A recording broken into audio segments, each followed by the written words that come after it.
ஹல்லேலூயா, ஹல்லேலூயா. ஆவியானவரே மகு ஸ்தோத்திரப்பா. ஹல்லேலூயா. பின்மாரின் அபிஷேகம் மாம்சமான யாவர் மேலும் அதிகமாய் பொழிந்திடுமே,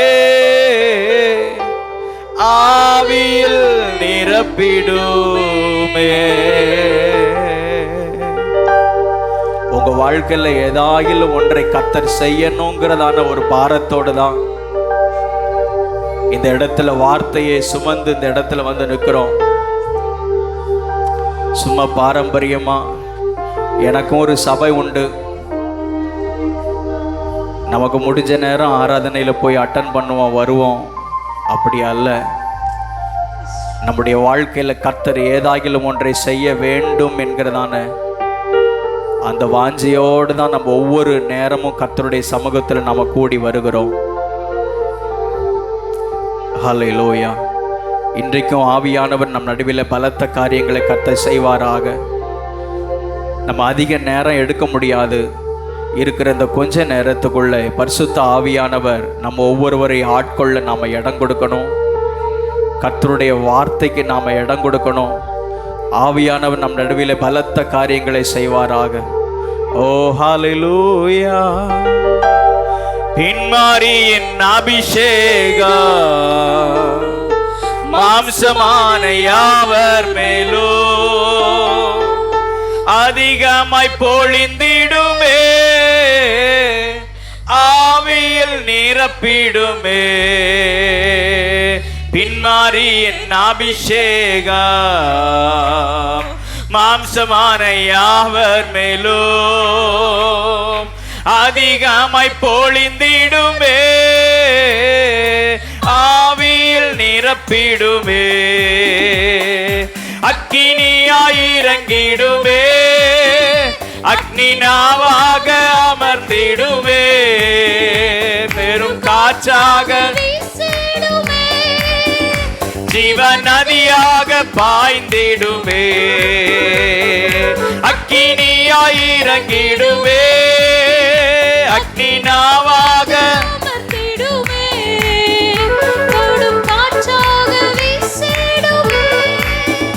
ஜீவ நதியாக பாய்ந்திடுமே. அக்கினியாய் இறங்கிடுமே, அக்னி நாவாக பெரும் காற்றாக வீசிடுமே, ஜீவ நதியாக பாய்ந்திடுமே. எழும்பு பள்ளத்தாக்கினில் ஒரு சேனையை நான் காண்கிறேன், அதிகாரம் தந்திடுமே, தீர்க்க தரிசனம் உரைத்திடவே. எழும்பு பள்ளத்தாக்கினில் ஒரு சேனையை நான் காண்கிறேன், அதிகாரம் தந்திடுமே, தீர்க்க தரிசனம் உரைத்திடவே. அக்கினியாய் இறங்கிடுமே, அக்னி நாவாக வீசிடுமே, ஜீவ நதியாக பாய்ந்திடுமே.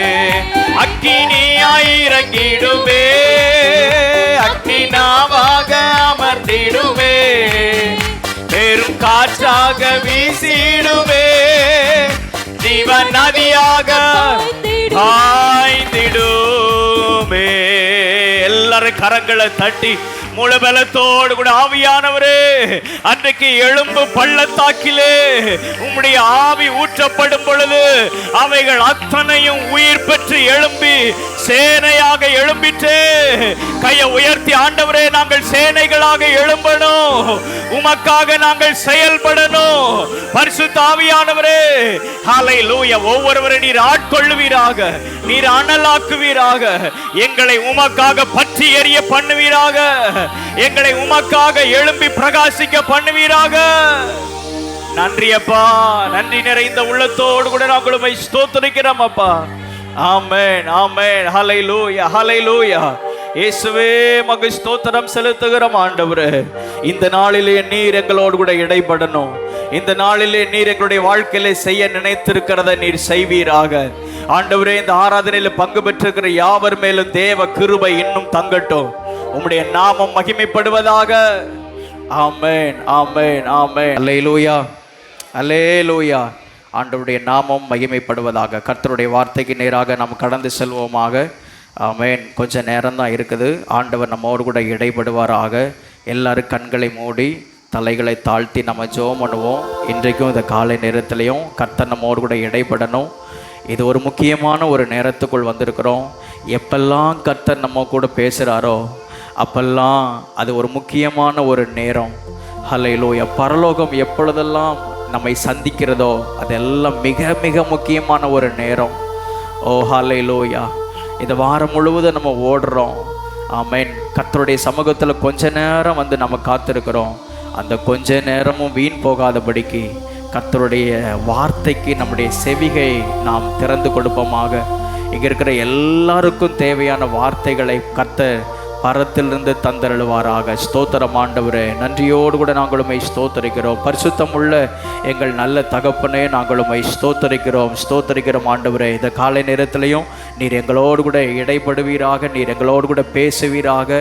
உம்முடைய மெல்லிய சத்தம், உம்முடைய ஆண்டவர் வல்லமை உள்ள உம்முடைய வார்த்தை எங்கள் ஒவ்வொருவரையும் ஆட்கொள்ள நாங்கள் ஜெபிக்கிறோம் ஆண்டவரே. ஸ்தோத்திரம். உயிர்ப்பிக்கிற உம்முடைய வார்த்தைகள் இந்த காலை நேரத்தில் எங்களுக்கு நேராக வருவதாக. அடியேனை மறைத்து நீர் வெளிப்படுவீராக. கிருபை சூழ்ந்து கொள்ளட்டும் இயேசுவின் நாமத்தில் பிதாவே.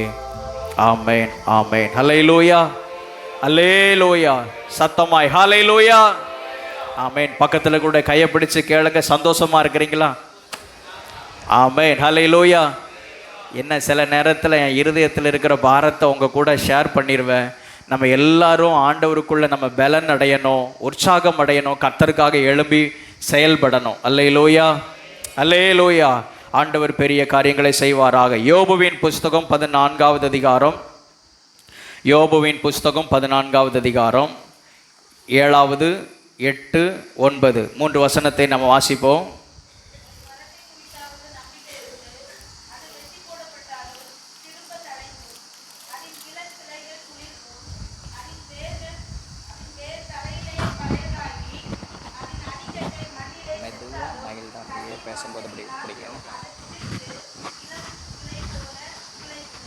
ஆமென், ஹல்லேலூயா. எல்லாரும் சேர்ந்து வாசிக்கலாமா? எல்லாரும் சேர்ந்து வாசிப்போம். இந்த மாதத்தின் தொடக்கத்திலிருந்து நாம் இந்த வசனத்தை நம்ம தியானித்து வருகிறோம். இந்த மாதத்தின் இந்த கடைசி வாரத்தில் நம்ம வந்துட்டோம். ஆண்டவர் இன்றைக்கும் இந்த வார்த்தையின் மூலமாக நம்மோடு கூட இடைப்படுவாராக. எல்லாரும் சேர்ந்து வாசிப்போம். சத்தமாய் வாசிக்கலாம். யோபுவின் புஸ்தகம் 14வது அதிகாரம் 7வது வசனம். ஒரு மரத்தை குறித்தாவது நம்பிக்கை உண்டு, அது வெட்டி போடப்பட்டாலும் திரும்ப தழைக்கும், அதன் இளங்கிளைகள் துளிர்க்கும், அதன் வேர் தரையிலே பழையதாகி, அதன் அடிக்கட்டை மண்ணிலே செத்தாலும் தண்ணீரின் வாசனையினால் அது துளிர்த்து இளம் மரம் போல கிளைவிடும். கையை உயர்த்தி ஆமேன் சொல்லுவோமாக. ஆமேன், ஹல்லேலூயா, அல்லேலூயா.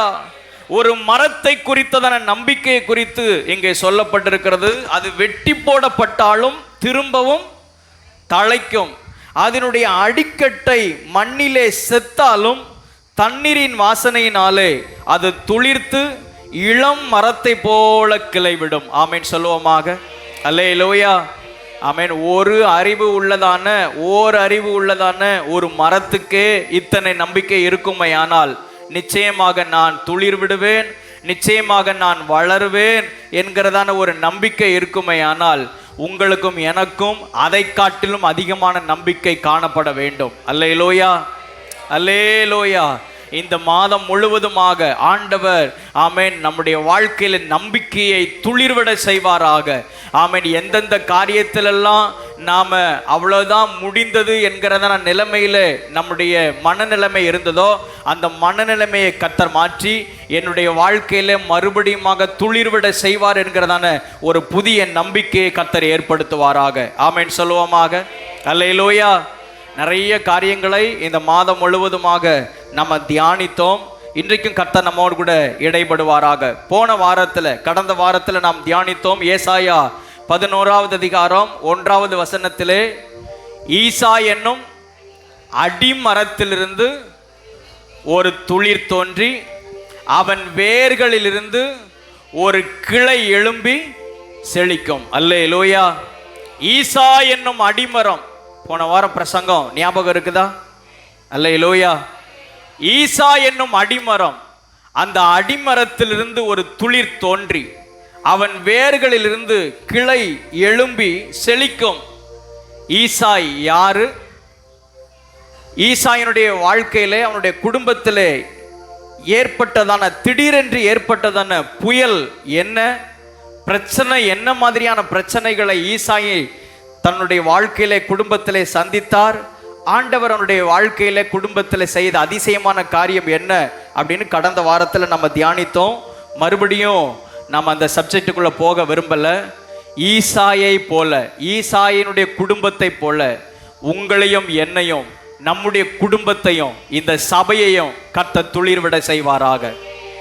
சத்தம் அவ்வளவுதானா?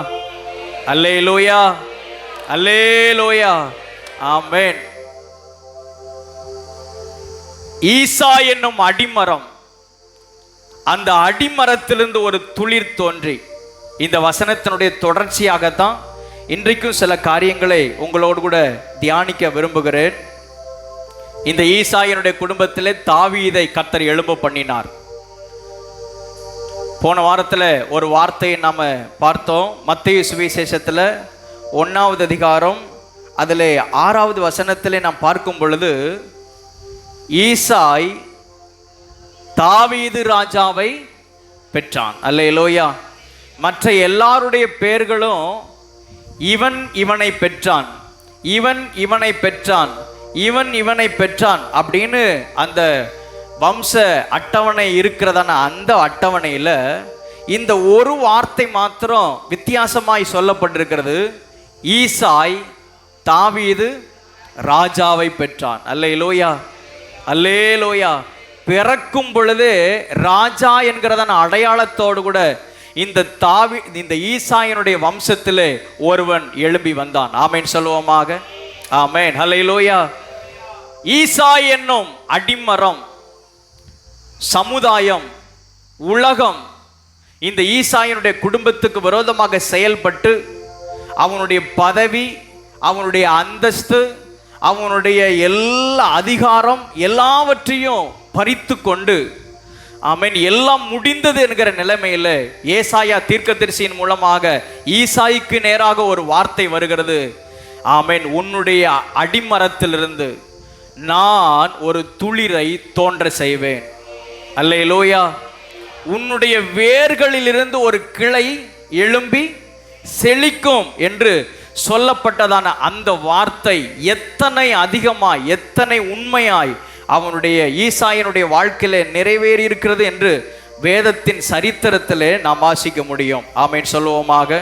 ஆமேன், அல்லேலூயா, அல்லேலூயா, ஆமேன். இந்த ஈசாயினுடைய வம்சத்திலே ராஜாக்களை எழும்ப பண்ணினார்.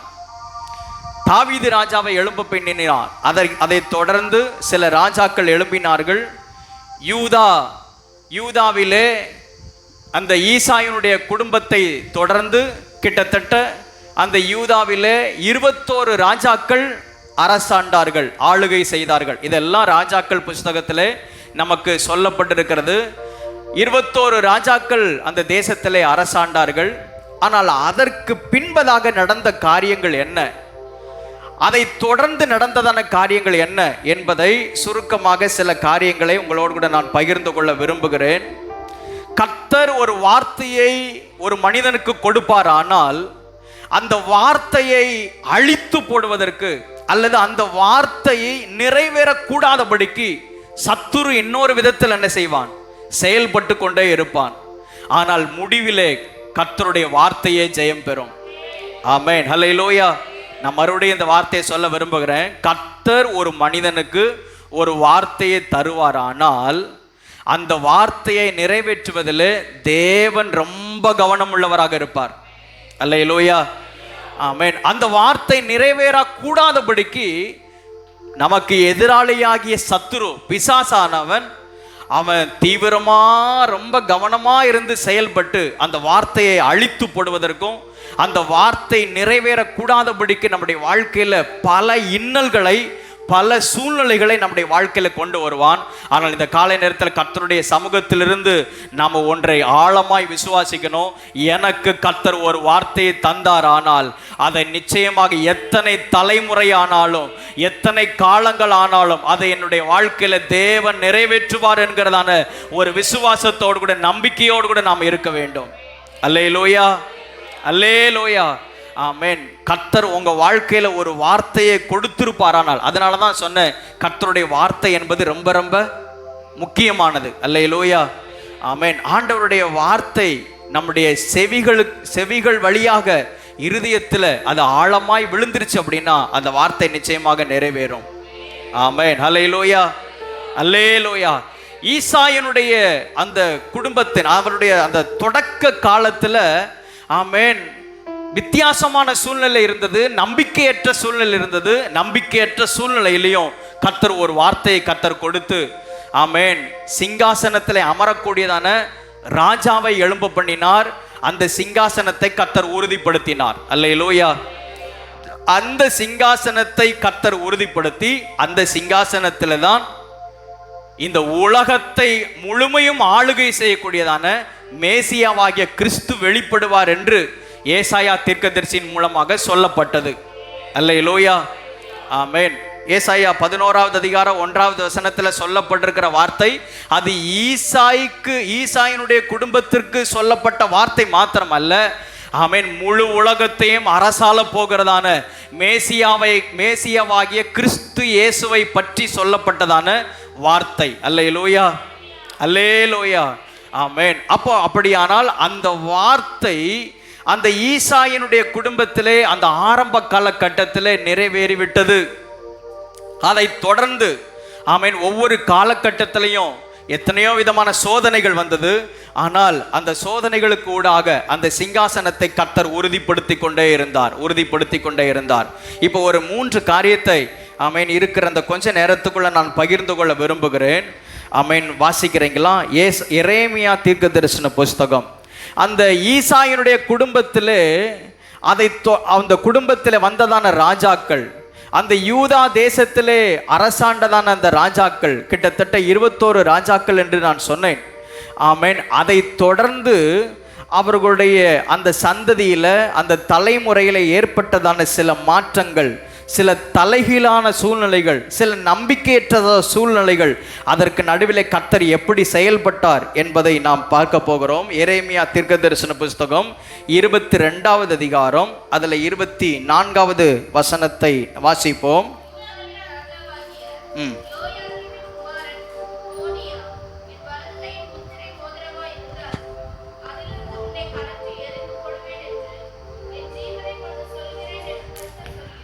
யூதாவின் ராஜாவாகிய யோயாக்கீமின் குமாரன் கோனியா, இந்த ஈசாயினுடைய குடும்பத்தின் மூலமாக ஆண்டவர் கொடுத்ததான வாக்குத்தத்தங்கள் நிறைவேற வேண்டும். மேசியா கிறிஸ்து இவனுடைய சந்ததியிலே வர வேண்டும். முழு உலகத்தையும் ஆளுகை செய்கிற ராஜா இந்த யூதா கோத்திரத்திலே வர வேண்டும். அப்படி இருக்கிற பட்சத்தில் இங்கே இந்த யூதேயாவிலே கடைசி ராஜாவாகிய அங்கே யோயாக்கீமின் குமாரன் கோனியா அப்படின்னு சொல்லப்படுகிறது. அந்த ராஜா பேர் என்ன பேரு? கோனியா. ராஜா பேர் என்ன பேரு? கோனியா. அல்லேலூயா. இந்த கோனியா அந்த ராஜா அரசாளுகிறதான அந்த நாட்கள்ல இங்கே சொல்லப்பட்டதான வார்த்தையை பாருங்க, சொல்லப்பட்ட வார்த்தையை பாருங்க. 24வது வசனத்துல, நான் அவனுடைய முத்திரை மோதிரத்தை கலற்றி எரிந்து போடுவேன் அப்படின்னா அவன் கையில் இருக்கிறதான அதிகாரத்தை நான் என்ன செய்வேன்? பறித்து விடுவேன். அதற்கப்புறம் பாருங்க, அவனுடைய பிராணனை 25வது வசனத்தில், பிராணனை வாங்க தேடுகிறவரின் கையிலும் பயப்படுகிறவர்களின் கையிலும் உன்னை ஒப்பு கொடுப்பேன். அப்படின்னா மனுஷங்களுடைய கையில் நான் ஒன்று என்ன செய்வேன்? ஒப்பு கொடுப்பேன். இந்த கோனியாவை குறித்து சொல்லப்பட்டதான வார்த்தையை பாருங்க. உனக்கு இருக்கிற அதிகாரத்தை நான் என்ன செய்வேன்? பறித்து கொள்வேன். நான் உன்னை மனிதனுடைய கையில் நான் ஒப்பு கொடுப்பேன். அப்புறம் 26வது வசனத்தில் உன்னையும் உன்னை பெற்ற தாயையும் உங்கள் ஜனன பூமி அல்லாத அந்நிய தேசத்திலிருந்து நான் துரத்தி விடுவேன். உன் சொந்த தேசத்தில் இருக்க முடியாதபடிக்கு உன்னையும் உன்னுடைய தாயையும் உன்னுடைய இந்த சொந்த தேசத்திலிருந்து என்ன செய்வேன்? நான் துரத்தி விடுவேன். உனக்குரியதான இடத்துல நீ என்ன செய்ய முடியாது, இருக்க முடியாது. நிலம் பறிக்கப்பட்டது, என்னெல்லாம் அதிகாரம் பறிக்கப்பட்டது. அப்புறம் நான் உன்னை மனிதனுடைய கையில் நான் ஒப்பு கொடுப்பேன். எந்த மனிதனுக்கும் இது நடக்கக்கூடாது. ஆனால் இந்த கோனியாவுக்கு நடந்தது. அதிகாரம் பறிக்கப்பட்டது. மனுஷங்களுடைய கையில், பிராணனை வாங்க தேடுகிற மனுஷருடைய கையில் இவன் ஒப்பு கொடுக்கப்பட்டான். இவனுக்குரியதான நிலம், இவனுக்குரியதான சொந்த நிலம் பறிக்கப்பட்டது. அதற்கப்புறம் 28வது வசனத்தில் பாருங்க, 27வது வசனத்தில் ஒரு காலத்திலையும் நீ திரும்ப இந்த தேசத்துக்கு என்ன செய்யறதில்ல, வரப்போவதே இல்லை. 28வது வசனத்தில் கோனியா என்கிறதான இந்த மனுஷன் அவமதிக்கப்பட்ட உடைந்த சிலை, அவமதிக்கப்பட்ட, அவனை குறித்து சொல்லப்படுகிறது அவமதிக்கப்பட்ட உடைந்த சிலை, ஒருவரும் விரும்பாத பாத்திரம், யாருமே விரும்பத்தக்க நிலைமையில் இவனுடைய வாழ்க்கை இல்லை. அவனும் அவன் சந்ததியும் தள்ளுண்டதும் தாங்கள் அறியாத தேசத்தில் துரத்தி விடப்பட்டதும். 30வது வசனத்தில் பாருங்க, இந்த புருஷன் சந்தானமற்றவன். அப்படின்னா உனக்கு பிள்ளைய என்ன செய்யாது, பிறக்காது. உனக்கு புத்திர பாக்கியமே என்ன செய்யாது, இருக்காது. அவன் தன் நாட்களிலே வாழ்வடையாதவன், அவன் இருக்கிற நாட்களில் வாழவே மாட்டான் என்று இவனை குறித்து சொல்லுங்க, இவனை குறித்து எழுதுங்கள். அல்லேலூயா. இவ்வளவு காரியத்தையும் இந்த கோனியாவை குறித்து சொல்லிட்டு அந்த வார்த்தையின்படியே அவன் வாழ்க்கையில் நடப்பதாக என்று அவனை குறித்து எழுதுங்கள் என்று சொல்லிட்டு, அவன் வித்தில் ஒருவனாகிலும் வாழ்வடைந்து தாவீதின் சிங்காசனத்தில் வீற்றிருந்து யூதாவிலே அரசாள போகிறது இல்லை என்று கர்த்தர் சொல்லுகிறார். அல்லேலூயா, அல்லேலூயா.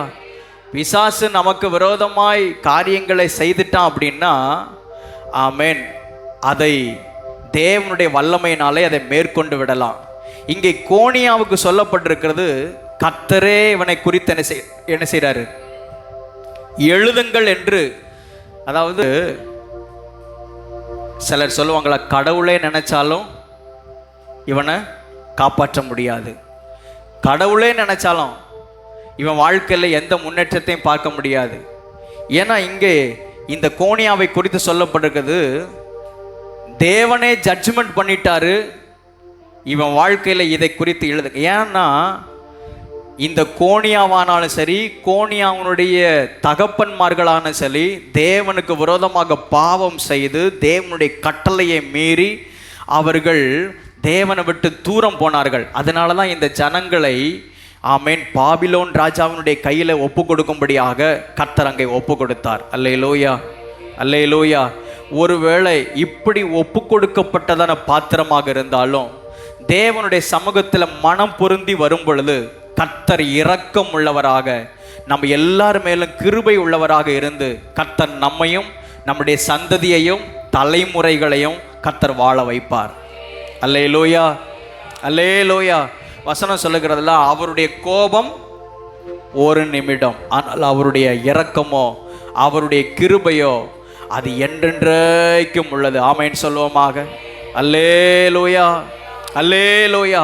இந்த கோனியாவை குறித்து சொல்லப்பட்டதான வார்த்தையை இப்பொழுது நம்ம வாசிக்க கேட்டோம். இந்த மனிதனுக்கு நேரிட்டது போல யாருக்கும் நடக்கக்கூடாது. ஆனால் இந்த கோனியாவை குறித்து நாம் வேதத்தில் வாசிக்கும் பொழுது இப்படிப்பட்ட மனிதனுடைய வாழ்க்கையிலேயே ஒரு மாற்றத்தை ஏற்படுத்த தேவன் வல்லமை உள்ளவர். ஆனால் ஆமென், இந்த வசனத்தை, இந்த வார்த்தையை கேட்டுக்கொண்டிருக்கிற உங்களுடைய என்னுடைய வாழ்க்கையில் எல்லாம் முடிந்து போனது என்று நமக்கு விரோதமாக கையெழுத்து எழுதப்பட்டாலும் அந்த கையெழுத்தை மாற்றி நம்மையும் நம்முடைய சந்ததியையும் பிள்ளைகளையும் கர்த்தர் தேசத்திலே ஆசீர்வாதமாய் மாற்றி அமைப்பார். அல்லேலூயா, அல்லேலூயா. நாம் வாழ்வடைய மாட்டோம். புத்திர சந்தானம் இல்லை இனி ஆமேன் உனக்கு தலைமுறையின் ஆசீர்வாதங்கள் இல்லை, இந்த பூமியில வாழ்ற நாட்களிலெல்லாம் நீ இப்படித்தான் வாழ்வாய் என்று எல்லாம் முற்றுப்புள்ளியான ஒரு சூழ்நிலையாக இருந்தாலும், மனிதனுடைய கையில ஒப்பு கொடுக்கப்பட்டதான வாழ்க்கையாக இருந்தாலும் அதையும் மாற்றி அமைப்பதற்கு நம்முடைய தேவன் வல்லமை உள்ளவர். அல்லேலூயா, அல்லேலூயா, ஆமேன். இந்த காலை நேரத்தில் இந்த வசனத்தை கேட்கிற நமக்குள்ள ஒரு புதிய நம்பிக்கை பிறப்பதாக. இப்படிப்பட்ட ஒரு மனிதனுக்கு வாழ்க்கை மாறுமா? இப்படிப்பட்டதான ஒரு மனிதனுடைய வாழ்க்கையில ஒரு மாற்றங்கள் உண்டாகுமா? சரித்திரத்தில் நாம் வாசிக்கிறோம், இந்த வார்த்தையின்படியே அன்றைக்கு ராஜாக்கள் ஆமேன் பாபிலோன் கையில ஒப்பு கொடுக்கப்பட்டார்கள். இந்த வார்த்தையின்படியே அங்கே சிறை பிடிக்கப்பட்டார்கள். அங்கே சந்ததி இல்லை, அதற்கு பின்பதாக தலைமுறை இல்லை, புத்திர பாக்கியம் இல்லை, நம்பிக்கையற்ற சூழ்நிலை, எல்லாமே முடிந்து விட்டது. ஈசாய்க்கு கர்த்தர் கொடுத்த வாக்குத்தத்தம் என்ன? ஈசாயினுடைய அடிமரத்திலிருந்து ஒரு துளிர் தோன்றி ஈசாயினுடைய அந்த வம்சத்தை கர்த்தர் நினைவு கூர்ந்து வருகிறார். இப்போ பிரேக் ஆகுது, இப்போ அந்த குடும்பத்தில் ஒரு பிரேக் ஆகுது. இப்போ அந்த சந்ததியில் சிங்காசனத்தில் ஒருவன் இருக்கக்கூடியதான வாய்ப்பே இல்லை. இப்படி இருக்கும் பொழுது மேசியா எந்த சந்ததியில் வர முடியும்? மேசியாவாகிய கிறிஸ்து எந்த கோத்திரத்தில் வர முடியும்? அப்படி சொல்றதை காட்டிலும் ஈசாய்க்கு கொடுத்ததான வாக்குத்தத்தம் எப்படி நிறைவேறும்? அவ்வளவுதான், எல்லாமே முடிந்தது என்கிற ஒரு சூழ்நிலையில கர்த்தர் ஒரு திருப்பத்தை கர்த்தர் கொடுக்கிறார். இப்படிப்பட்ட ஒரு மனிதனுக்கும் வாழ்க்கை உண்டா? இப்படிப்பட்ட ஒரு மனிதனுடைய சந்ததியையும் கர்த்தர் மாற்ற முடியுமா? அப்படின்னா மாற்ற முடியும் என்பதற்கு அடையாளமாக மத்தேயு சுவிசேஷத்துக்கு நேராக நாம் கடந்து வருவோமாக. மத்தேயு 1வது அதிகாரத்தில் அந்த இயேசு கிறிஸ்துனுடைய அந்த வம்ச அட்டவணை, ஆமேன், அவருடைய அந்த வம்ச அட்டவணையை குறித்து சொல்லி வரும் பொழுது, ஆமேன், 6வது வசனத்தில் ஈசாய் தாவீது ராஜாவை பெற்றான் என்று ஆரம்பிக்கிறது. அப்படியே கீழே வரும் பொழுது 11வது வசனத்தில் பாருங்க, பாபிலோனுக்கு சிறைப்பட்டு போகும் காலத்தில் யோசியா எக்கோனியாவையும் அவனுடைய சகோதரரையும் பெற்றான். அல்லேலூயா. அங்கே சொல்லப்பட்ட கோனியா தான் இங்க எக்கோனியா. யோசியா என்னும் ராஜா இங்கே எக்கோனியாவையும் அவன் சகோதரரையும் பெற்றான். 12வது வசனத்தில் பாருங்க, பாபிலோனுக்கு சிறைப்பட்டு போன பின்பு எக்கோனியா சலாத்தியலை பெற்றான். அல்லேலூயா. அங்கே எரேமியா 22வது அதிகாரத்தில் என்ன சொல்லப்பட்டிருக்குது? உனக்கு புத்திர சந்தானம் இல்லை, உன்னுடைய தலைமுறையில் ஒருவனும் சிங்காசனத்திலே அமருவது இல்லை, நீ இந்த பூமியில் வாழ்வடைய முடியாது என்று இவனை குறித்து எழுதுங்கள் என்று சொல்லப்பட்டது. எழுதப்பட்ட வார்த்தையும் மாற்றி அமைப்பதற்கு நம்முடைய ஆண்டவர் வல்லமை உள்ளவர். அல்லேலூயா, ஆமென். இங்கே பாருங்க, சிறைப்பட்டு போன பின்பு எக்கோனியா சலாத்தியலை பெற்றான். சலாத்தியேல் சொராபாபேலை பெற்றான். இந்த சொராபாபேல் தான் செருபாபேல் என்று நாம் அழைக்கிறோம்.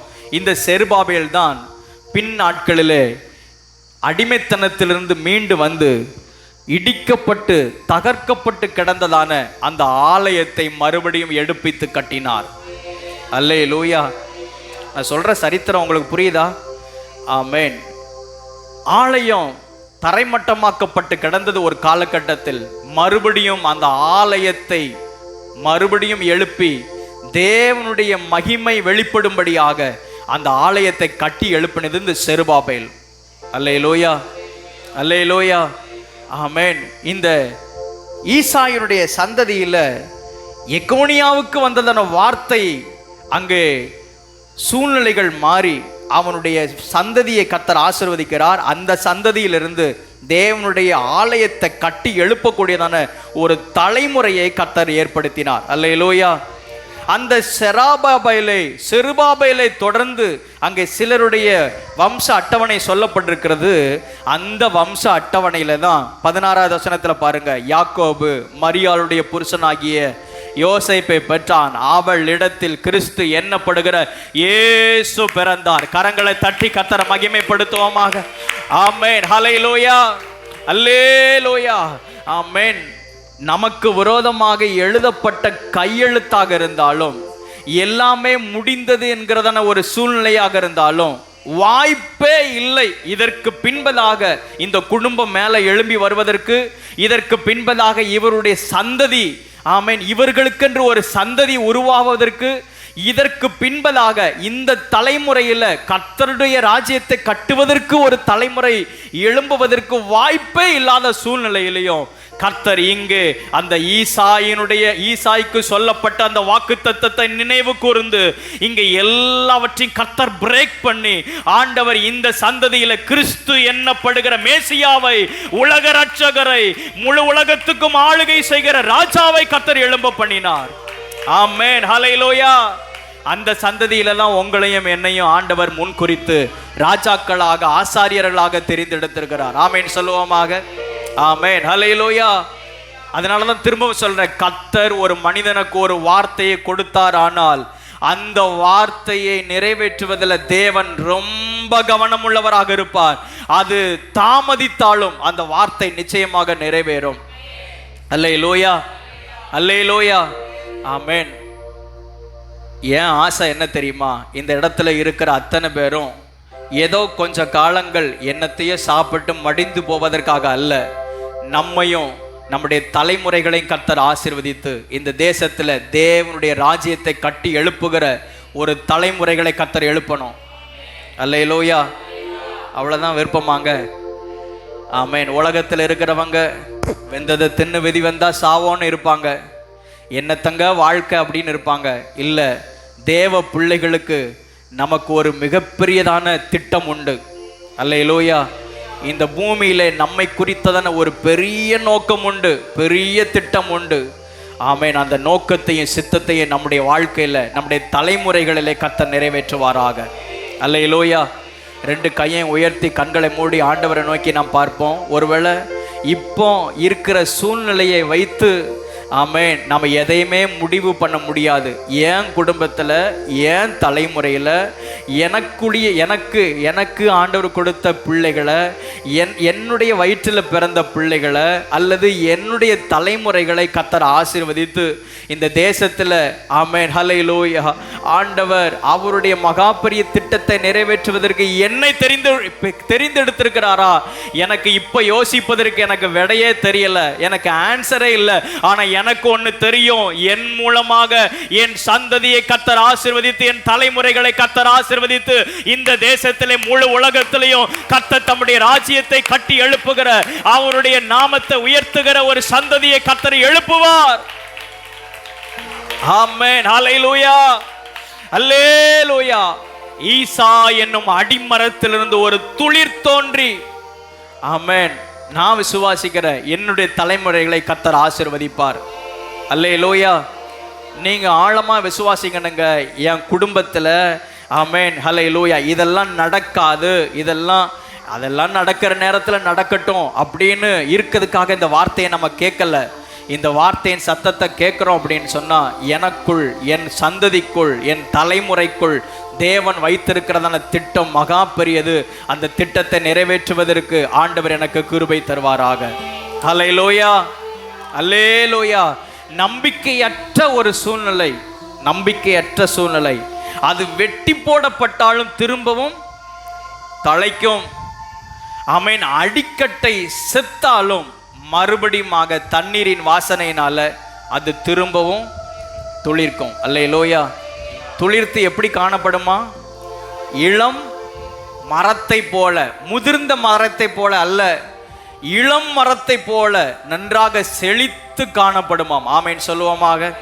ஆமென், ஹல்லேலூயா, அல்லேலூயா.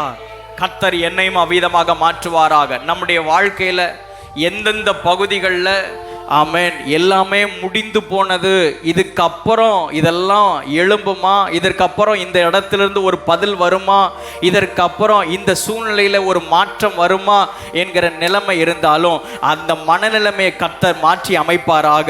ஆமென். நமக்குள் நம்முடைய நம்பிக்கையை கர்த்தர் கொஞ்சம் துளிர்விட செய்வாராக. ஆமென். எனக்கு கொடுத்த வாக்குத்தத்தம் அது நிச்சயமாக நிறைவேறும். ஆமென், ஹல்லேலூயா, அல்லேலூயா.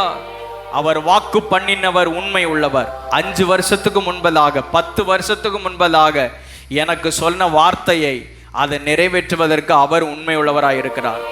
அல்லேலூயா. என்ன அதை நம்ம பிரேக் பண்ணிட, நம்ம உடைச்சி போட்டுறக்கூடாது. அல்லேலூயா. இந்த காலகட்டத்தில் தேவனுடைய மகிமையை காண்பதற்கு நமக்குள் ஒப்புரவாகுதலின் இருதயத்தை கர்த்தர் தருவாராக. தேவனிடத்தில் திரும்புவதற்கு ஒரு இருதயத்தை கர்த்தர் நமக்கு தருவாராக. அல்லேலூயா. இல்லை நான் எப்படியும் இருப்பேன், கர்த்தர் தம்முடைய வாக்குத்தத்தத்தை நிறைவேற்றுவார் அப்படின்னா அது கொழுப்பு, என்ன அது மீறுதல், அது கர்த்தருக்கு விரோதமான காரியம். ஆனால் கர்த்தர் நம்முடைய வாழ்க்கையில் ஏதோ ஒன்றை செய்ய தீர்மானித்திருக்கிறார். இந்த காலகட்டத்தில் மறுபடியும் கர்த்தரிடத்துக்கு நாம் திரும்புவோம், மறுபடியும் கர்த்தரிடத்தில் நாம் ஒப்புரவாகுவோம். ஆண்டவர் நம்முடைய வாழ்க்கையில் மகத்துவமான காரியங்களை கர்த்தர் செய்வார். அல்லேலூயா, அல்லேலூயா, ஆமென். கர்த்தர் சொன்ன ஒரு வார்த்தையையும் அவர் தரையிலே விடுவதே இல்லை. ஆமென் சொல்லுவோமாக. இந்த வார்த்தையை ஜீவனோடு கூட ஏற்றுக்கொள்றீங்களா? என் வாழ்க்கையில் கர்த்தர் கொடுத்த ஒரு வார்த்தையாகிலும் அதை தரையிலே விடுவது இல்லை. ஆமென் சொல்லுவோமாக. ஆமென், ஹல்லேலூயா. அதுக்கு ஒருவேளை நாட்கள் தாமதமாகலாம், வருடங்கள் கடந்து போகலாம். ஆனால் கர்த்தர் சொன்ன வார்த்தை அது எவ்வளவு காலமானாலும் அது நிச்சயமாக நிறைவேறும். ஆமென், ஹல்லேலூயா, ஹல்லேலூயா, ஆமென். நெடுநாட்கள் காத்திருக்கிறது இருதயத்தை இளைக்க பண்ணும். சோர்ந்து போகாதீங்க. ஆனால் விரும்பினது வரும் பொழுது அது ஜீவ விருட்சத்தை போல இருக்குமாம். ஆமென் சொல்லுவோமாக. ஆமென், ஹல்லேலூயா, ஆமென். இவ்வளவு வார்த்தைகளை பெற்று, ஆமென், கையெழுத்தாக எழுதப்பட்டதான இந்த மனிதனுடைய வாழ்க்கையிலேயே கர்த்தர் ஒரு மாற்றத்தை ஏற்படுத்துவாரானால், ஒருவேளை ஆமென் நமக்கு விரோதமாக சத்துருவே நமக்கு விரோதமாக எழுதி வைத்திருந்தாலும் அதையும் மாற்றி அமைப்பதற்கு நம்முடைய ஆண்டவர் வல்லமை உள்ளவர். ஏற்கனவே சிலுவையில் எல்லாவற்றையும் செய்து முடித்து விட்டார். ஆமென், ஹல்லேலூயா. கொலோசியர் 2வது அதிகாரம் 14-15 வசனத்தில் நான் வாசிக்க முடியும். ஆமென், ஹல்லேலூயா. நமக்கு விரோதமாக எழுதப்பட்டதான கையெழுத்து எதிரடையாகவும் கட்டளைகளால் நமக்கு விரோதமாக இருந்த கையெழுத்தை குலைத்து அதை நடுவில் இராதபடிக்கு எடுத்து சிலுவையின் மேலே ஆணி அடித்து துரைத்தனங்களையும் அதிகாரங்களையும் முறிந்து கொண்டு வெளியரங்கமான கோலமாக்கி அவைகளின் மேல் சிலுவையிலே வெற்றி சிறந்தார். அல்லேலூயா, அல்லேலூயா. நமக்கு விரோதமாக எழுதப்பட்ட அத்தனை கையெழுத்தையும் கர்த்தர் குலைத்து போட்டார். ஆமென். கரங்களை தட்டி கர்த்தரை மகிமைப்படுத்துவோமாக. ஆமென், ஹல்லேலூயா. நமக்கு விரோதமாக எழுதப்பட்டதான எழுத்துக்கள், நமக்கு விரோதமாக உருவாக்கப்பட்ட ஆயுதங்கள், நமக்கு விரோதமாக சொல்லப்பட்ட வார்த்தைகள் அத்தனையும் மாற்றி அமைப்பதற்கு, ஆமென், ஹல்லேலூயா, நமக்காக சிலுவையிலே மரித்து, ஆமென், 3வது நாளிலே வெற்றி சிறந்ததான தேவன் நம்மோடு கூட இருக்கிறார். அதை இந்த கால நேரத்தில் பிரேக் பண்ணுகிறார், அதை உடைத்தறிகிறார், அதை மாற்றி அமைக்கிறார். நம்முடைய வாழ்க்கையில கர்த்தரால் சொல்லப்பட்ட வார்த்தைகள், வாக்குத்தத்தங்கள் அது நிறைவேறும். ஆமென், அல்லேலூயா, அல்லேலூயா. அது தலைமுறைக்கும் ஆசீர்வாதமாக மாறும். ஆமென் சொல்லுவோமாக. அல்லேலூயா, அல்லேலூயா. அதை என்னுடைய கண்கள், யோபு சொன்னது போல அந்நிய கண்கள் அல்ல, என் சொந்த கண்களே காணும். ஆமென் சொல்லுவோமாக. ஆமென், ஹல்லேலூயா. 2வது எசேக்கியேல் தீர்க்கதரிசன புஸ்தகத்துக்கு திருப்பிக் கொள்வோமாக. எசேக்கியேல் 37வது அதிகாரம் 11வது வசனத்தை வாசியுங்கள். எசேக்கியேல் 37:11.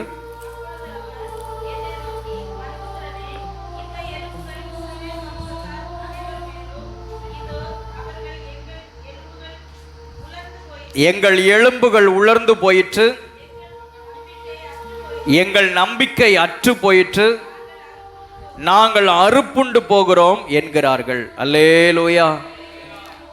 இதுவும் அந்த ஈசாயனுடைய குடும்பத்திலே, ஈசாயனுடைய தலைமுறையிலே நடக்கிறதான காரியம்தான். ஆண்டவர் ஏசாயா 11வது அதிகாரம் 1வது வசனத்திலே வாக்குத்தத்தம் பண்ணிட்டார். ஈசா என்னும் அடிமரத்திலிருந்து ஒரு துளிர் தோன்றி. அந்த துளிர் யாரு? இயேசுதான். அல்லேலூயா. முதல்ல பார்த்தோம், அந்த ராஜாக்களுடைய வம்ச அட்டவணையில் அந்த கோனியாவுக்கு சொல்லப்பட்ட வார்த்தையை கர்த்தர் மாற்றி அமைத்து அவனுக்கும் சந்ததிகளை கர்த்தர் பிறக்க செய்து அவனுடைய தலைமுறைகளை கர்த்தர் ஆசீர்வதித்து வருகிறார். அல்லேலூயா. இப்போ இந்த காலகட்டத்தில், இதே காலகட்டத்தில் தான் இஸ்ரவேல் ஜனங்கள் சிறைப்பட்டு இருக்கிறதான நாட்கள். இஸ்ரவேல் ஜனங்கள் சிறைப்பட்டு இருக்கிற நாட்கள். அந்த ஜனங்கள் அவங்க அத்தனை பேர் சொல்கிறாங்க, எங்களுக்கு நம்பிக்கையெல்லாம் போயிட்டு நாங்கள் கொஞ்சம் கொஞ்சமாக மடிந்து கொண்டே இருக்கிறோம், அவ்வளோதான், மொத்த சந்ததியும் இந்த அடிமையின் தேசத்திலேயே மடிந்து போய்விடுவோம், இனி அடுத்து இப்படி ஒரு இஸ்ரவேல் என்கிறதான ஒரு சந்ததியை பார்க்க முடியாது, இதிலேயே இருந்து இதே அடிமைத்தனத்தில் இந்த சந்ததி அப்படியே முடிந்து விடும், எங்கள் நம்பிக்கையெல்லாம் காணாமல் போயிட்டு, இனி எங்களுக்குள்ள நம்பிக்கை வர்றதுக்கு வழி இல்லை, எங்கள் எலும்புகளெல்லாம் உலர்ந்து போயிற்று என்று அங்கே இருக்கிறதான ஜனங்கள் எல்லாரும் சொல்கிறாங்க. அதாவது சூழ்நிலை வரும் பொழுது தான் தெரியும் நம்முடைய வாயிலிருந்து வருகிற வார்த்தைகள். அந்த ஜனங்கள் இருக்கிற நிலைமை அப்படியே சொல்கிறாங்க. அதற்கு ஆண்டவர் ஒரு காரியத்தை வெளிப்படுத்தும்படியாகத்தான் எசேக்கியேல் தீர்க்கதரிசியை எலும்புகள் நிறைந்த பள்ளத்தாக்குக்கு அனுப்புகிறார். அல்லேலூயா. இந்த சம்பவம் நமக்கு தெரியும், நிறைய நேரத்தில் இதை நம்ம தியானிச்சிருக்கிறோம். எலும்புகள் நிறைந்த பள்ளத்தாக்குகளே அங்கே அனுப்புகிறார். 1வது வசனத்தை வாசிங்க. கர்த்தர் என்னை ஆவிக்குள்ளாக்கி வெளியே கொண்டு போய் எலும்புகள் நிறைந்த ஒரு பள்ளத்தாக்கிலே கொண்டு போய் நிறுத்துகிறார். என்னை அவைகளின் அருகே சுற்றி நடக்க பண்ணுகிறார். இப்போ எசேக்கியேல் தீர்க்கதரிசியை ஆவிக்குள்ளாக்கி, ஆமென், அங்க எலும்புகள் நிறைந்த பள்ளத்தாக்கில் கொண்டு போய் விடுகிறாரு. அந்த பள்ளத்தாக்கிலே அவர் விடுகிறது மாத்திரமல்ல, அந்த பள்ளத்தாக்கை சுற்றிலும் நடக்க பண்ணுகிறார். அல்லேலூயா. அந்த எலும்புகள் நிறைந்த பள்ளத்தாக்கு அது எப்படிப்பட்டதாக இருந்தது? அது மகா திரளாக என்ன செய்தான் கிடக்குது. அந்த எலும்புகள் மிகவும் உலர்ந்து போய் இருக்குது. அந்த போன் ரொம்ப ட்ரை போன், அந்த எலும்புகள்ல ஊன் எதுவுமே இல்லை, ரொம்ப உலர்ந்து போய் இருக்கிறது, காய்ந்து போய் இருக்கிறது, மிகவும் உலர்ந்து போய் இருக்குது அப்படின்னு இருக்குது. அந்த பள்ளத்தாக்கு முழுவதும் பார்க்கிறாரு, எங்கு பார்த்தாலும் எலும்புகள், மண்டை ஓடு எலும்புகள், கை எலும்புகள், கால் எலும்புகள், அவன் கண் பார்க்கிற இடம் முழுவதும் என்ன செய்யுது? எலும்புகளா நிறைந்து கிடக்கிறது, வெறும் எலும்புகள். ஆண்டவர் இதை உணர்த்தும்படியாகத்தான் இதை சொல்லுகிறார். ஆமென், ஹல்லேலூயா. இந்த காலை நேரத்தில் இந்த வசனத்தை கேட்கிற நமக்குள்ளேயும் இந்த வசனத்தினாலே ஒரு ஜீவன் வருவதாக. ஹல்லேலூயா, ஹல்லேலூயா, ஆமென். எலும்புகள் நிறைந்த அந்த பள்ளத்தாக்கிலே முதலாவது எசேக்கியேலை பார்க்க வைக்கிறாரு, அப்புறம் எசேக்கியேலை கேட்க வைக்கிறாரு, அப்புறம் எசேக்கியேலை பேச வைக்கிறார். ஹல்லேலூயா. இது மூன்றுமே செயல்படுது பாருங்க. முதலாவது பார்க்கணும், கேட்கணும், பேசணும். இது மூன்றுமே செயல்பட வேண்டும். ஒரு தரிசனம் உள்ளவர்கள் இப்படித்தான் செயல்படுவார்கள். ஆமென், ஹல்லேலூயா. உங்களுக்குள்ள தரிசனம் இருக்குதா? தரிசனம் இல்லை அப்படின்னா பார்வையும் இருக்காது, வசனத்தை கேட்கறதுக்கு இந்த செவியும் திறந்திருக்காது, வாயிலை விசுவாசமான வார்த்தை என்ன செய்யாது, வராது. ஆனால் இந்த இடத்துல தரிசனத்தோடு கூட நீங்கள் இருப்பீங்கன்னா நம்முடைய கண்களை கத்த திறப்பாராக, நம்முடைய செவிகளை கத்த திறப்பாராக, நம்முடைய நாவுகளை கத்த திறப்பாராக. அல்லேலூயா, ஆமென். இதற்காக ஒரு ஜெபம் பண்ண விரும்புகிறேன். எல்லாரும் கண்ணை மூடி ஜெபம் பண்ணுங்க. ஆமென். ஆண்டவரே, ஹல்லேலூயா, நான் தரிசன பார்வையில் பார்க்கணும்.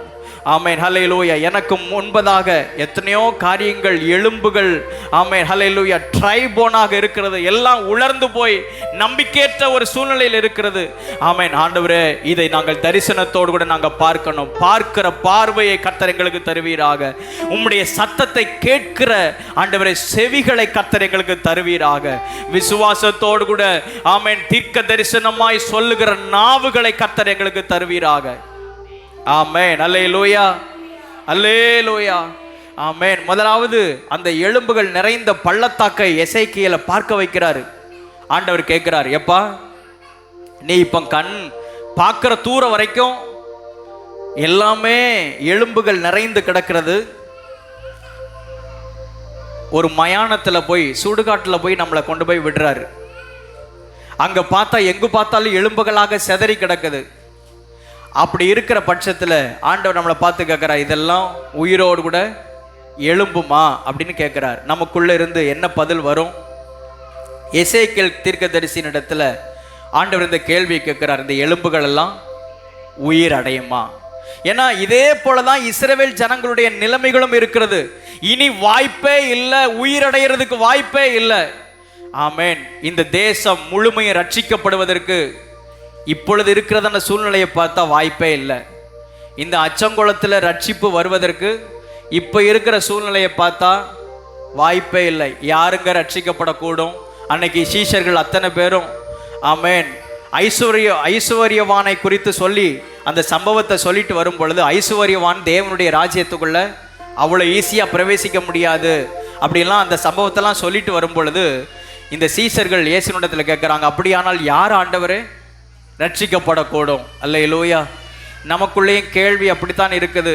இவங்கெல்லாம் ரட்சிக்கப்படுறதுக்கு வாய்ப்பே கிடையாது, இதெல்லாம் மாறவே செய்யாது, என்ன நடந்தாலும் இதிலெல்லாம் மாற்றமே வராது, இந்த மனுஷன் மாறவே மாட்டான், இவன் மாறவே மாட்டா, இந்த ஊர் மாறவே செய்யாது, இதெல்லாம் வாய்ப்பே கிடையாது. நம்மளை சுற்றிலும் ஆண்டவர் பார்க்க வைக்கிறார், நம்மளை சுற்றிலும் பார்க்க வைக்கிறார். இந்த ஊழியம் எழும்புவதற்கு வாய்ப்பே கிடையாது என்கிறதான ஒரு சூழ்நிலை இருந்தது. கர்த்தர் அதற்கு நடுவிலே எங்களை கொண்டு வந்து இந்த இடத்துல நிறுத்தினார். அல்லேலூயா. நான் உண்மையை பேசுகிறேன். இப்போ இன்னைக்கு இத்தனை பேர் இந்த இடத்துல நம்ம கூடி ஆராதிக்கிறோம். இந்த சபை இந்த இடத்துல இல்லாதபடிக்கு, இருக்கக்கூடாதபடிக்கு நான் செய்து விடுவேன் என்று எங்களிடத்துல சவால் விட்ட ஒரு நபர் உண்டு. இந்த இடத்துல ஊழியம் வளர்ந்துருமோ, ஊழியம் வளராது அப்படின்னு சொன்ன ஆட்கள் உண்டு. நான் தான் திரும்ப திரும்ப சொல்றேன், ஆமென். நமக்கு விரோதமாக எழுதப்பட்ட வார்த்தையாக இருந்தாலும் கர்த்தர் சூழ்நிலைகளை மாற்றி அமைப்பதற்கு அவர் வல்லவர். அல்லேலூயா, அல்லேலூயா. எங்களையும் இந்த எலும்புகள் நிறைந்த பள்ளத்தாக்கள் நடுவில் கொண்டு வந்து விட்டிருக்கிறாரு. இதை பார்த்துக்கிட்டே இருக்கிறோம். ஒரு நாள் வரும் பொழுது இந்த எலும்புகளுக்குள் ஜீவனை கர்த்தர் பிரவேசிக்க பண்ணுவார். அல்லேலூயா, அல்லேலூயா. சில நேரத்தில் நானும் பாஸ்டம்மாவும் தான் புலம்புவோம், என்னம்மா இதெல்லாம் ஒரு மாற்றமும் வரலம்மா, என்னம்மா இதிலெல்லாம் ஒரு சூழ்நிலையும் நடக்கலையே, ஒரு அசைவும் வரலையே, எந்த அசைவுமே நடக்கலையே.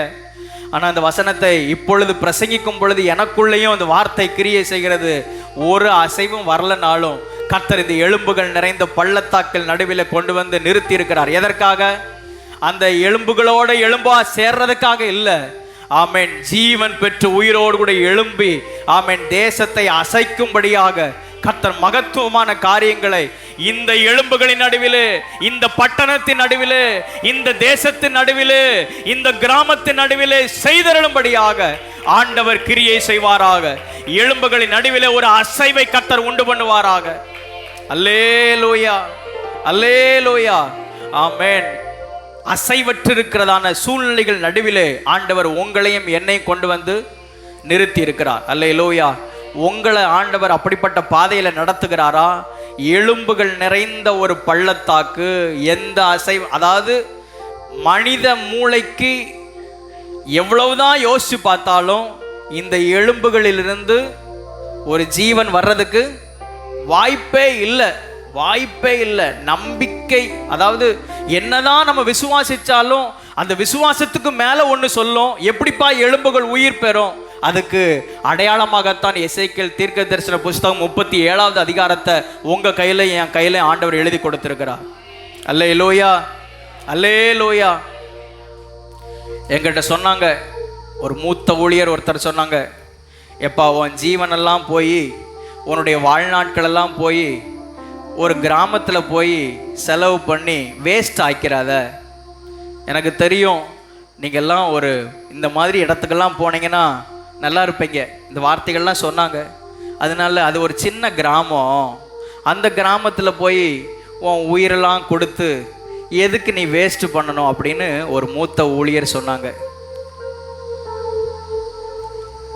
ட்ரை எலும்புகள், வறட்சியான சூழ்நிலைகள், ஒன்றுமே இல்லாத சூழ்நிலையில தான் அந்த எலும்புகள் நிறைந்த பள்ளத்தாக்கள் நடுவில் கர்த்தர் எங்களை கொண்டு வந்து ஏற்படுத்தி இருக்கிறார். அல்லேலூயா, அல்லேலூயா. கர்த்தர் செயல்பட்டுட்டே இருக்கிறார், செயல்பட்டுட்டே இருக்கிறார். எங்களுக்கு தெரியும் ஒரு நாளிலே மகா பெரிய சேனைகள் எழும்பும். அல்லேலூயா, அல்லேலூயா. எதுக்கு எங்களை எக்ஸாம்பிளாக சொல்கிறோம்னா, உங்களை நீங்கள் கம்பேர் பண்ணி பாருங்கள். உங்கள் வாழ்க்கையில் ஆண்டவர் என்னை எந்த எலும்புகள் நடுவில் கொண்டு போய் நிறுத்தி இருக்கிறார், எப்படிப்பட்ட பாதைகளிலே ஆண்டவர் என்னை கடக்க பண்ணியிருக்கிறார். எனக்கு விரோதமாக இத்தனை காரியங்கள் இருந்தாலும் அதற்கு நடுவிலையும் கர்த்தர் என்னை கொண்டு ஒரு சேனையை எழும்ப பண்ணுவார். அவ்வளோதான் உங்களுக்கு உயிர். அல்லேலூயா. உங்கள் ஒவ்வொருத்தரையும் கொண்டு ஒரு சேனையை கர்த்தர் எழும்ப பண்ணுவார். அல்லேலூயா. அதற்காகத்தான் ஆண்டவர் அப்படிப்பட்ட சூழ்நிலையில எலும்புகள் நிறைந்த பள்ளத்தாக்கில கொண்டு போய் ஏற்படுத்தி இருக்கிறார் எசேக்கியேலை. ஆமென். நான் ஒரு எசேக்கியேல் அப்படின்னு நினைங்க. நீங்க ஒவ்வொருத்தரும் ஒவ்வொரு எசேக்கியேல். உங்களை கொண்டு ஒரு சேனையை கர்த்தர் எழும்ப பண்ணுவார். அந்த சம்பவம் நமக்கு நல்லாவே தெரியும். உலர்ந்து போன எலும்புகள் நிறைந்த அந்த பள்ளத்தாக்கு நடுவிலே ஆண்டவர் கேட்டார், எப்பா இந்த எலும்புகள் உயிரடையுமா? அதுக்கு ரொம்ப ஞானமா ஒரு பதில் சொல்றார் எசேக்கியேல். ஆண்டவரே நீர் அறிவீர். ஆண்டவரே நீங்க என்ன செய்ய நீங்க சித்தமா இருக்கிறீரோ அது உங்களால செய்ய முடியும். ஆண்டவரே என்னால முடியாது, என்னுடைய மூளை அறிவுக்கு அப்பாற்பட்டது, ஆனா உங்களுக்கு எல்லாம் தெரியும் ஆண்டவரே. அல்லேலூயா, அல்லேலூயா. ரெண்டாவது அடுத்து இந்த எசேக்கியேலை பார்த்து ஆண்டவர் சொல்றார், அப்படியானால் ஆமென் அந்த எலும்புகளை பார்த்து தீர்க்க தரிசனம் உரை. நான் சொல்றபடி நீ அந்த எலும்புகளை பார்த்து பேசணும். அல்லேலூயா. என்ன சொல்றபடி? நான் உங்கள் மேல் நரம்புகளை சேர்த்து உங்கள் மேல் மாம்சத்தை உண்டாக்கி உங்களை தோளினால் மூடி உங்களில் ஆவியை கட்டளை இடுவேன். அப்பொழுது நீங்கள் உயிரடைந்து நான் கர்த்தர் என்று அறிந்து கொள்வீர்கள் என்று உரைக்கிறார் என்று சொல் என்றார். அல்லேலூயா. அவர் சொன்னபடியே எசேக்கியேல் சொன்ன பொழுது அங்கே அவைகளுக்குள் நரம்புகள் உண்டானது, சதை உண்டானது, மாம்சம் உண்டானது, எல்லாம் ஒரு சேனையாக எழும்பி நின்றது. அல்லேலூயா. இப்போ அப்படியே ஆமென் மாம்சம் சதையோடு கூட அந்த எலும்புகள் எல்லாம் ஒன்றோடு ஒன்று சேர்ந்து எழும்பி நிற்குது. அவைகளுக்குள் இன்னும் ஜீவன் வரல. இப்போ ரெண்டாவது எசேக்கியேலை பார்த்து ஆண்டவர் சொல்றாரு, எப்பா நீ இதோட விட்டுறாத, இப்போ 4 திசைகளும் இருக்கிறதன காற்று திசையை பார்த்து பேசு. என்ன பேசணுமா? வசனம் உங்களுக்கு தெரியுமா தெரியாதா? அல்லேலூயா. 4 திசையிலிருந்து வருகிறதான காற்றை பார்த்து பேசணுமா? காற்றே அவைகளின் மேல பேசா, வீசு. அல்லேலூயா. இந்த வசனத்தை வாசிங்க.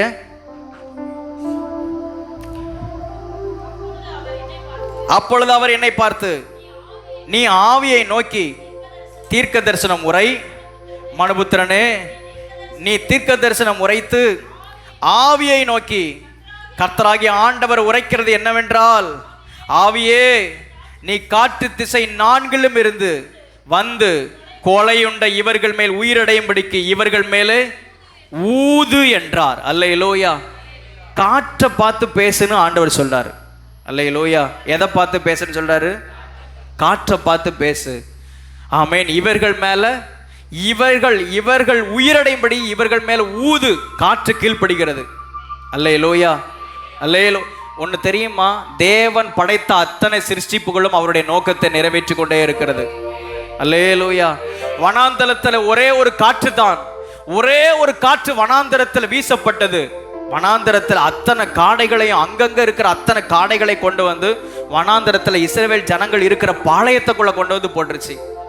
அல்லேலூயா, ஆமென். அப்படியானால் ஆண்டவரால் செய்யக்கூடாத அதிசயமான காரியம் ஒன்றுமே இல்லை. ஆமென் சொல்லுவோமாக.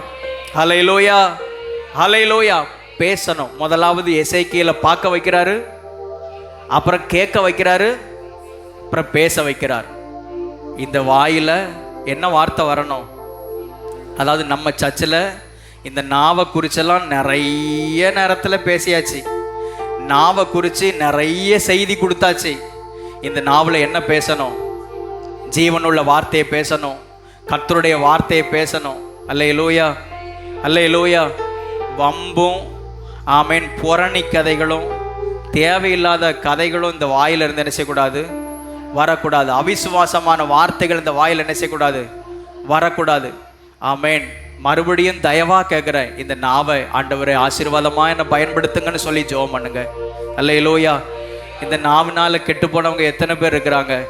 இந்த வார்த்தையினால கெட்டு போனவங்க எத்தனை பேர் இருக்கிறாங்க? ஆண்டவரே, அவங்களெல்லாம் உயிர்ப்பிங்கப்பா, அவங்களெல்லாம் உயிர்ப்பிங்கப்பா. ஆமென். இந்த நாவை அதிகாரப்படுத்தி ஆண்டவரே ஸ்தோத்திரம், உம்முடைய வார்த்தையை, ஜீவனுள்ள வார்த்தையை இந்த நாவையில் வைப்பீராக. ஆமென். அல்லேலூயா, அல்லேலூயா. ஆமென். கர்த்தர் நம்முடைய கண்களை அதிகாரப்படுத்துவாராக, நம்முடைய செவிகளை அதிகாரப்படுத்துவாராக, நம்முடைய நாவுகளை கர்த்தர் அதிகாரப்படுத்துவாராக. ஆமென். அல்லேலூயா. எதுக்கு தெரியுமா? நம் மூலமாக ஒரு சேனை எழும்பணும், நம் மூலமாக இந்த பட்டணம் மாறணும், நம் மூலமாக இந்த பட்டணம் சந்திக்கப்பட வேண்டும். எலும்புகள் நிறைந்த பள்ளத்தாக்கிலே கர்த்தர் கொண்டு வந்து நிறுத்தி இருக்கிறார். அல்லேலூயா. நானும் என் குடும்பமும் மட்டும் வாழ்ந்தா போதும்னு இருக்காதீங்க, நானும் என் குடும்பம் மட்டும் பிழைச்சா போதும்னு இருக்க வேண்டாம். நம் மூலமாக இந்த பட்டணம் மாற வேண்டும். அல்லேலூயா. நம்பிக்கையற்ற ஒரு சூழ்நிலை தான், ஆமென், வாய்ப்பே இல்லாத ஒரு சூழ்நிலை தான். ஆனால் இவைகளுக்கூடாக கர்த்தர் தம்முடைய ஆவியை பிரவேசிக்க பண்ணி, ஆமென், மகா பெரிய சேனைகளாக எழும்பி, ஆமென், யுத்தத்திலே வல்லவர்களாகி, அடிமைத்தனத்திலிருந்து அவர்கள் மீண்டு திரும்ப சொந்த தேசத்திற்கு வந்து, ஆமென், தேவனுக்கென்று ஒரு சந்ததியாக வாழ்ந்து கொண்டிருக்கிறார்கள். அல்லேலூயா, அல்லேலூயா. அப்படியானால் உங்களையும் என்னையும் மாற்றுவது அதிக நிச்சயம். ஆமென் சொல்லுவோமாக. ஆமென். கையை உயர்த்தி ஜெபம் பண்ணுங்க. ஆண்டவரே, என்னை கொண்டு ஒரு பெரிய சேனையை கர்த்தர் எழும்ப பண்ணுங்கப்பா. என் மூலமாக மடிந்தவர்கள் அல்ல, என் மூலமாக உயிரடைந்தவர்கள் அநேகர் எழும்ப பண்ணுங்கப்பா. அல்லேலூயா. உங்களுக்கு தெரியுமா, உங்கள் வார்த்தையினால் செத்து போனவங்க எத்தனையோ பேர் இருக்கிறாங்க. உங்கள் வார்த்தையினால் ஆவிக்குரிய மரணத்தை சந்தித்தவங்க எத்தனையோ பேர் இருக்கிறாங்க. மறுபடியும் உயிரோடு கூட எழுப்புவதற்கு உங்கள் வார்த்தையை பயன்படுத்துங்க. அல்லேலூயா, அல்லேலூயா. ஆமென். ஒரு பார்வை போதுங்க, ஆமென், எப்படினாலும் மாற்றி அமைப்பதற்கு ஆண்டவர் நம்மை அநேகரை எழுப்பும்படியான பாக்கியத்தை கர்த்தர் தருவாராக. கை உயர்த்தி நம்ம எல்லாரும் ஸ்தோத்திரம் பண்ணி ஜெபம் பண்ணுவோமாக. ஆண்டவரே, எங்கள் மூலமாக ஒரு சேனை எழும்பணும். ஆண்டவரே, எங்கள் மூலமாக ஒரு பெரிய சேனை எழும்பணும். ஹல்லேலூயா. எங்களை சுற்றிலும் உலர்ந்த எலும்புகள் இருக்கிறது. ஆண்டவரே, இந்த எலும்புகள் உயிரடையுமா என்கிறத கேள்விக்கு எங்களுக்கு ஒன்று தெரியும். ஆண்டவரே, நீர் சர்வ வல்லமை உள்ளவர். அவைகளுக்குள் உம்முடைய ஆவியை பிரவேசிக்க பண்ணும் பொழுது அவைகள் எல்லாம் உயிரடைந்து மகா பெரிய சேனைகளாக எழும்பும். எங்கள் கிராமத்தில், எங்கள் பட்டணத்தில், எங்கள் தேசத்தில் எழுப்புதலை நாங்கள் காண்போம். அல்லேலூயா. அரசியல் சூழ்நிலைகள் எப்படினாலும் இருக்கலாம். ஆமென். ஹல்லேலூயா. எங்களுக்கு விரோதமான எதிர்ப்பான சூழ்நிலைகள் எப்படி வேண்டுமானாலும் இருக்கட்டும். ஆனால் எங்கள் தேசத்தில், எங்கள் பட்டணத்தில் இந்த கடைசி நாட்களில் எங்கள் மூலமாக ஒரு மகா பெரிய சேனைகள் எழும்பும் என்று நாங்கள் விசுவாசிக்கிறோம். ஆண்டவருடைய வார்த்தை சொல்லுகிறது, உன் நம்பிக்கை வீண் போகாது. ஹல்லேலூயா, அல்லேலூயா. ஆமென். ஆண்டவர் நம்முடைய நம்பிக்கையை துளிர்விட செய்வாராக, துளிர்விட செய்வாராக. ஆமென் சொல்லுவோமாக. ஹல்லேலூயா. இந்த ஆலயம், இந்த விரிவாக்க பணி நடந்து கொண்டிருக்கிறது. எத்தனையோ நேரங்களில் நாங்கள் யோசித்தோம், இதுக்கப்புறம் கொடுக்க வேண்டியவங்களாம் கொடுத்துட்டாங்க, இதுக்கப்புறம் வேலை எப்படி நடக்கும்? ஆனால் இது வரைக்கும் நடந்துகிட்டே இருக்குது. அல்லேலூயா, அல்லேலூயா. விசுவாசத்துக்காக தான் அதை சொல்கிறேன். ஆமென். ஆண்டவர் எதையும் மாற்றி அமைப்பதற்கு, எப்படியும் செய்வதற்கு அவர் வல்லமை உள்ளவர். ஆமென். ஹல்லேலூயா. ஈசா என்னும் அடிமரம், அந்த அடிமரத்திலிருந்து ஒரு துளிரை தோன்ற செய்வாராக. இங்கே ஜனங்கள் சொல்றாங்க, நம்பிக்கை இல்லை, நாங்கள் அறுப்புண்டு போகிறோம், இன்னும் கொஞ்ச நாள்ல எல்லாமே டெத் கண்டிஷனுக்கு வந்துடும், இதுக்கப்புறம் வாழ்வு இல்லை. ஆனால் ஆண்டவர் எசேக்கியேலை அனுப்பி சொல்றாரு, ஆமென், மறுபடியும் நீங்கள் உயிர் அடைவீர்கள், நீங்கள் பிழைப்பீர்கள், நீங்கள் எழும்புவீர்கள். அல்லேலூயா, அல்லேலூயா. இந்த வார்த்தையை உங்களுடைய தனிப்பட்ட ஆவிக்குரிய வாழ்க்கைக்கும், ஆமென், சொல்றேன், உங்க குடும்பத்துக்கும் சொல்றேன், இந்த திருச்சபை ஊழியத்துக்கும் சொல்றேன். எந்தெந்த காரியத்திலெல்லாம் டெத் கண்டிஷன் என்கிறதான நிலைமை வந்துச்சோ அதில் எல்லாவற்றையும் கர்த்தர் மறுபடியும் ஒரு உயிர் மீட்சியை கர்த்தர் தருவாராக. நம்முடைய ஆவிக்குரிய வாழ்க்கையில் எதெல்லாம் மரித்து போய் கிடக்கிறதோ, ஆமென், மரித்து போய் கிடக்கிறதான எல்லா ஆவிக்குரிய நிலைமைகளும் உயிரடைவதாக, உயிரடைவதாக. ஆமென். ஹல்லேலூயா. இல்ல, நான் மரித்த நிலைமையில் அல்ல, ஆமென், நான் எழும்பி கர்த்தருக்காக செயல்படத்தக்கதாக எனக்குள் கர்த்தர் ஆவியை பிரவேசிக்க பண்ணுவார். ஹல்லேலூயா. ஆமென். என் குடும்பத்தில், இந்த திருச்சபையில் கர்த்தர் தம்முடைய ஆவியை பிரவேசிக்க பண்ணுவாராக. ஆமென். ஹல்லேலூயா, ஹல்லேலூயா. கர்த்தர் நல்லவர், கர்த்தர் நல்லவர். ஆமென் சொல்லுவோமாக. ஆமென். ஹல்லேலூயா. இன்னும் சொல்றதுக்கு சில வார்த்தைகள் இருந்தாலும் நம்ம எல்லாரும் கர்த்தருடைய சமூகத்தில் இன்னும் ஒரு வார்த்தையை கூட நம்ம கேட்போமா? எசேக்கியேல் 37வது அதிகாரம், அதே அதிகாரத்தில் 12வது வசனத்தில் பாருங்க. ஆகையால் நீ தீர்க்க தரிசனம் உரைத்து அவர்களோட சொல்ல வேண்டியது என்னவென்றால், கர்த்தராகிய ஆண்டவர் உரைக்கிறார், இதோ என் ஜனங்களே, நான் உங்கள் பிரேத குழிகளை திறந்து உங்களை உங்கள் பிரேத குழியிலிருந்து வெளிப்படவும் உங்கள் இஸ்ரவேல் தேசத்துக்கு திரும்பவும் வரவும் பண்ணுவேன். அல்லேலூயா. ஆண்டவர் என்ன செய்கிறாராம்? கல்லறையிலிருந்து திரும்ப நான் உங்களை உயிர்ப்பிப்பேன். அல்லேலூயா. பிரேத குழியிலிருந்து நான் உங்களை கொண்டு வருவேன். கல்லறையிலிருந்து, ஆமேன், கல்லறையிலே அடக்கம் பண்ணப்பட்டதான, ஆமேன், அந்த குழியிலிருந்து உங்களை நான் மறுபடியும் மீண்டு உயிர்த்தலை செய்வேன் என்று கர்த்தர் வாக்கு பண்ணுகிறார். அல்லேலூயா, அல்லேலூயா. இந்த வார்த்தை ஒரு பக்கம், ஆமேன், நம்முடைய மரணத்துக்கு பின்பதாக இருக்கிறதாக இருந்தாலும், இது மரணத்துக்கு பின்பதாக நடக்கிற சம்பவம் உண்மைதான். அல்லேலூயா. கிறிஸ்தவமே அந்த விசுவாசத்தில் தான் ஓடிக்கொண்டிருக்கிறது. நான் மரித்தாலும் நிச்சயமாக பிழைப்பேன்.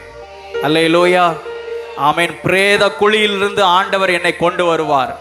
கல்லறையிலிருந்து ஆண்டவர் என்னை எழுப்புவார். ஆமேன் சொல்லுவோமாக. ஆமேன். அல்லேலூயா. இப்போ செத்து போனால் கொண்டு போய் அடக்கம் பண்ணிடுறாங்க. சிலரை என்ன செஞ்சிடறாங்க? எரிச்சிடுறாங்க. சிலருடைய மரணம் எப்படி போகுது? சிலருடைய சரீரத்தை என்ன செய்ய முடியல, பார்க்க முடியல. ஆனால் எப்படினாலும் இந்த சரீரம் மண்ணுக்கு தான். புதைச்சாலும் மண்ணுக்கு தான், எரிச்சாலும் மண்ணுக்கு தான். அதுக்காக எரிக்கணும்னு நான் சொல்ல வரல. இந்த இந்த மரணத்துக்கு பின்பதாக நடக்கிற காரியத்தை நான் சொல்ல வரேன். ஆமென். வேதத்தின்படி சரீரத்தை நிலத்தில் புதைப்பது. அப்புறம் ஒருவேளை இப்போ ஃப்ளைட்டில் போய்கிட்டு இருக்கிறாங்க, ஏதோ ஒரு ஆபத்து வந்துச்சு, அங்கே ஃப்ளைட்டில் இருந்து நேர கடலுக்குள்ளே விழுந்து செத்து போயிடுறாங்க.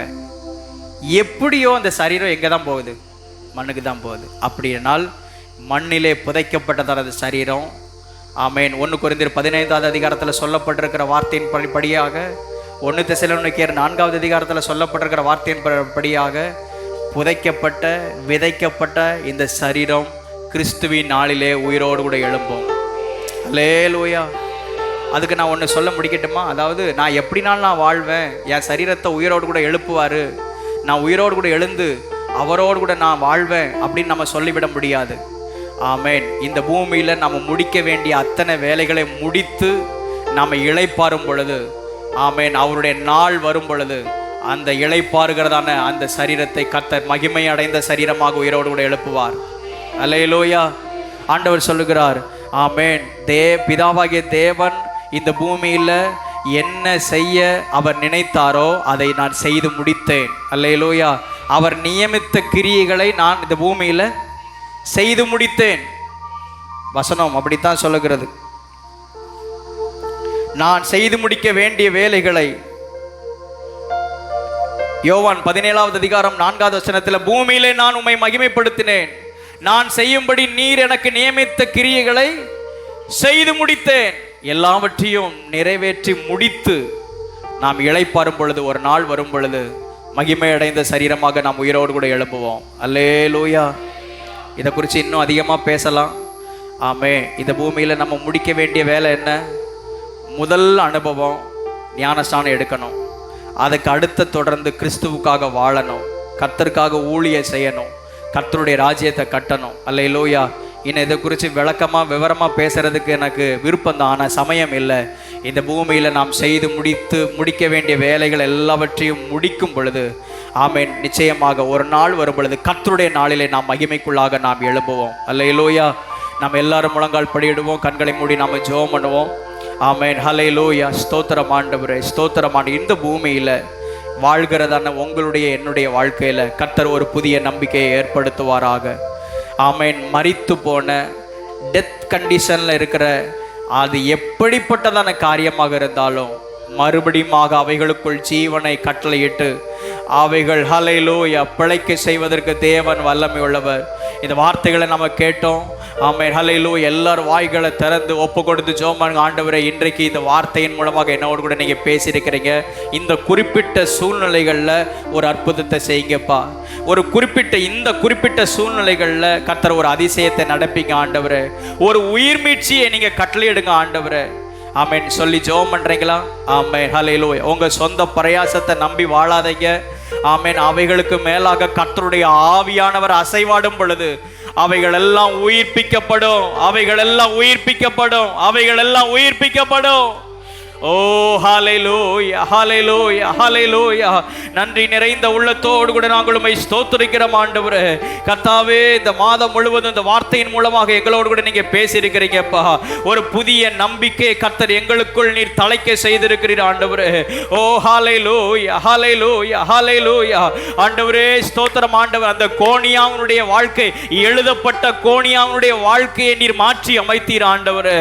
ஆண்டவரே, உலர்ந்து போன எலும்புகளுக்குள் உம்முடைய ஜீவனை கர்த்தர் கட்டளையிட்டு அவைகள் எல்லாம் மகா பெரிய சேனைகளாக எழும்பி நின்றது ஆண்டவரே. கர்த்தாவே ஸ்தோத்திரம் ஆண்டவரே. எங்க வாழ்க்கையிலையும் கர்த்தர் நீர் சகலத்தையும் உயிர்ப்பிக்க நீர் வல்லவர். எங்களுடைய குடும்பத்திலே, எங்களுடைய தலைமுறையிலே ஆண்டவரே நீர் எல்லாவற்றையும் உயிர்ப்பிக்க வல்லவர். இப்பொழுது நீர் உயிர்ப்பிக்க வல்லமை உள்ளவராக ஒவ்வொருவருடைய வாழ்க்கையிலே கர்த்தர் நீர் கிரியை செய்வீராக. ஆமென் ஹல்லேலூயா. எல்லாரும் எழுந்து நிற்பமாக. ஓ ஹல்லேலூயா. ஸ்தோத்திரம் ஆண்டவரே, ஸ்தோத்திரம் ஆண்டவரே, ஸ்தோத்திரம் ஆண்டவரே. நன்றி நிறைந்த உள்ளத்தோடு கூட நாங்கள் உம்மை துதிக்கிறோம். ஏ மைனர் ஹல்லேலூயா. எழும்பு பள்ளத்தாக்கினில் ஒரு சேனையை நான் காண்கிறேன். ஆமென். எனக்கு ஒரு அதிகாரம் தந்திடுமே தீர்க்க தரிசனம் உரைப்பதற்காக. எல்லாரும் வாய்களை திறந்து ஹல்லேலூயா. எழும்பு பள்ளத்தாக்கினில் ஒரு சேனையை நான் காண்கிறேன். அதிகாரம் தந்திடுமே தீர்க்க தரிசனம் உரைத்திடவே. எழும்பு பள்ளத்தாக்கினில் ஒரு சேனையை நான் காண்கிறேன். அதிகாரம் தந்திடவே தீர்க்க தரிசனம். மறுபடி எழும்பு பள்ளத்தாக்கினில் ஒரு சேனையை நான் காண்கிறேன். அதிகாரம் தந்திடுமே தீர்க்க தரிசனம்.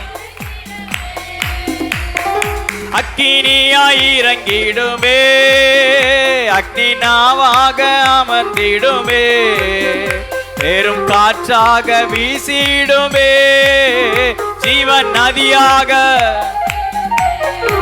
ஓ அக்கினியாய் இறங்கிடுமே, அக்னினாவாக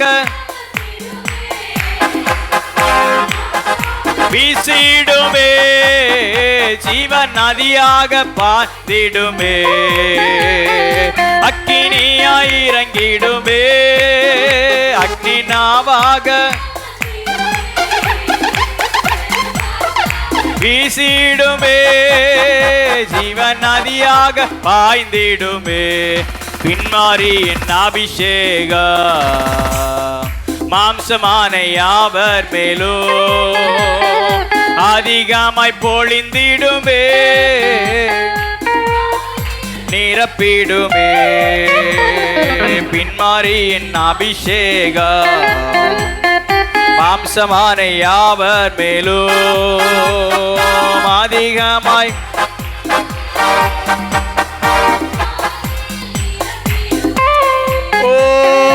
அக்கினியாய் இறங்கிடுமே, அக்னினாவாக ஹல்லேலூயா வீசிடுமே, ஜீவன் நதியாக. ஆமென். அக்கினியாய் இறங்கிடுமே, அக்னினாவாக அமர்ந்திடுமே,